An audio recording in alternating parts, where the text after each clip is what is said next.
Okay, so this is The Hustle Never Sleeps. It's a feature that I do every single week. Just basically interviewing Good Up FM's favorite personalities, obviously on-air people only. And what we've done so far is just basically podcasts. But now I wanted to add a visual element. We're outside in Sea Point on location. I'm pretty sure you love this spot, right? I love the spot. I love anything to do with Cape Town, and we're so lucky because we get to work right across the road from the beach, and it's like having the ocean as like your front yard. Yeah, so we're very blessed. Oh, we it's really amazing. are. So, Leigh-Anne, people watch you on TV every single morning. I mean, last week when we were at that conference, I saw a couple of girls run up to you and go, "Oh my gosh, I see you every morning on TV. It's so lovely." What is that like, waking up Cape Town / South Africa every morning? It's a huge blessing. It really is. I think anybody who knows me, knowing that I came from, working at UWC and then working at Stellenbosch University and just helping to inspire young people to educate themselves. A lot of people would never have thought in a million years that I'd be doing what I am doing now. Not even I thought so. Yeah. So I see it as a blessing because I know how hard it was to get there. And I'm just grateful. Every single day when they count us down, 10, 9, 8, up until 1, and that red light on that camera goes on, I'm like, this is by the grace of God that I'm able to do this. So I'm absolutely 100% grateful every day. Oh, I love that. So you spoke a little bit about UWC Stellenbosch, getting to where you are. Tell me about this, because I'm so interested in people's journeys. I know. It's I want to so know, awesome. because I am like 50 million steps behind you. I want to know which direction to go in. Girl, right? you're actually starting a lot younger than I did. I was working at UWC. I was working in recruitment. So I would travel all around the country to motivate young people to educate themselves. Lots of schools on the grassroots levels, very poor schools as well. Young people that probably never ever would have thought that they would go to university. It was awesome because I felt like I was inspiring a generation of young people that didn't see their lives amounting to much. When I moved on from UWC, I went to Stellenbosch University, where I spoke to kids that really could decide, I don't actually want to go to varsity next year. I want to go, maybe sail around the world if I could. So it was a different kind of learner that I was speaking to, which was also good to see both sides. But I think very soon I realized that I want to do more. I want to reach a greater audience. And I then went and I got an agent. And after my very first casting, I got a TV role. That is amazing. I know this casting world. It's tough out there. It was ridiculous. And it was such a great show. I was involved with Good Up FM, and one fine day I got a call from Expresso saying, "We need guest presenters. Would you be keen to stand in for a week?" Yes. And I was like, yeah. And it's just been, this way ever since. 4 years down the line, I'm still very, very happy to be doing what I'm doing. Oh my goodness, 4 years? 4 years, and it feels like yesterday. Yeah. What has been your biggest highlight so far? I know that there might be many, maybe a top 3 if there's more than one. Biggest highlight, I think, was doing Strictly Come Dancing last year. Yes. Strictly Come Dancing was not about being on TV. A lot of people do it to be on TV, but I'm already on TV, thankfully. I wanted to be a dancer. Yeah. I've always wanted to be a dancer. You got those legs, though. Like, I dropped out of ballet because I discovered fried chicken. So I've always wanted to be like, I want to do this. I really want to do this.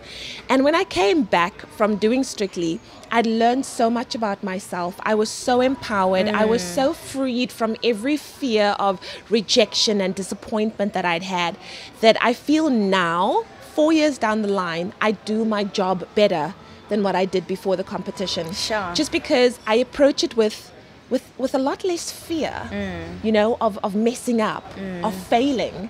If it is meant to be, it'll be.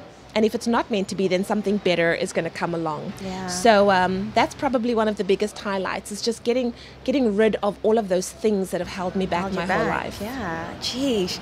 That's an incredible journey. I mean, South Africa watched you, the world over. So you spoke a bit about challenges. It is quite difficult being on TV, and your insecurities play up sometimes. I mean, you're putting yourself out there completely for the world to just take and spit out if they want to. So what has been the challenges so far? I think the challenges is that it's exactly what you've said. The world sees you and the world judges you, and I think that I used to be that person as well. Yeah. You know, we read stories and we watch people on TV and we're so quick to judge what they look like and say what we hate about them and, you know, why we don't like them, but we don't really know who they are. And I think, especially after Strictly, you know, there was a lot of media attention and a lot of social media attention that was very crazy, and I didn't know how to handle a lot of the time. And I think just coming to it now is just realizing that what people think you are is not necessarily who you really are, and that you've got to give them that. You know, a lot of people might look at you or listen to you on the radio and be like, oh, I don't really like that girl. And it's okay, because they're seeing you for what they might be seeing on TV, but they don't necessarily know the real you. And I do think that when they do meet the real you, they're very surprised to see, wow, I actually had it wrong. So I think the media attention and social media kind of judgment can be one of the toughest parts of this industry. Definitely. And how do you stay true to yourself? Who is Leigh-Anne that you wake up to every morning, that you remind yourself, you know, be true to yourself? I think it's family. Yeah. Family is how I stay true to myself. I think my family, beyond a shadow of a doubt, knows who I really am. I'm that girl who likes to go home on a Friday night and just watch TV with her mom. Wake up on a Saturday morning and just overdose on MasterChef Australia. You know, I love family, and I think when you know who you are and you accept that more than anything else, that's how you make it in this industry. I'm not perfect. I'm going to make mistakes, and that's okay. That's how you learn. That's how you grow. I don't want to be perfect. I just want to do things in an excellent way, and that's what I strive for. So, man, I feel like I could just stay here and absorb everything you're saying forever. I don't get it right every day, but I try. That's all we can do. We can just try. Try and try again. And to those people who are at the beginning of their careers, whatever it may be it TV, be it radio, be it engineering, what would you say to them to keep on pushing, keep on going, just to motivate them? You know what? When you are trying to get into the television industry, there's no one way to do this. A lot of people always think that there's one cut and dry way. No, there are a million different ways to skin this cat, which is television and radio. You've just got to find the way that's right for you. I always believe with educate yourself. Never do it to be famous. Never do it to be popular, because trust me, as awesome as it is, it's a lonely life. It's a lonely life. You walk a lonely road a lot of the times, and people are your friends sometimes for the wrong reasons.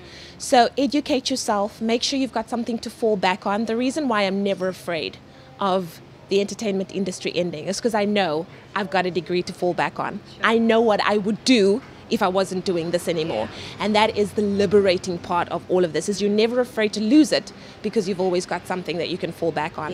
So I think that would be the most important thing, is educate yourself, empower yourself with knowledge, because when you're knowledgeable, the world's your oyster. And no one can say anything to you. No one can take that away from you, baby. No one. I love that. Thanks, Leigh-Anne. This was so lovely. Short but so sweet at the same time. Kort maar kragtig. That's what they say. I need to practice my Afrikaans. Thank you. This is Good Hope FM, connecting Cape Town for 5 decades and beyond.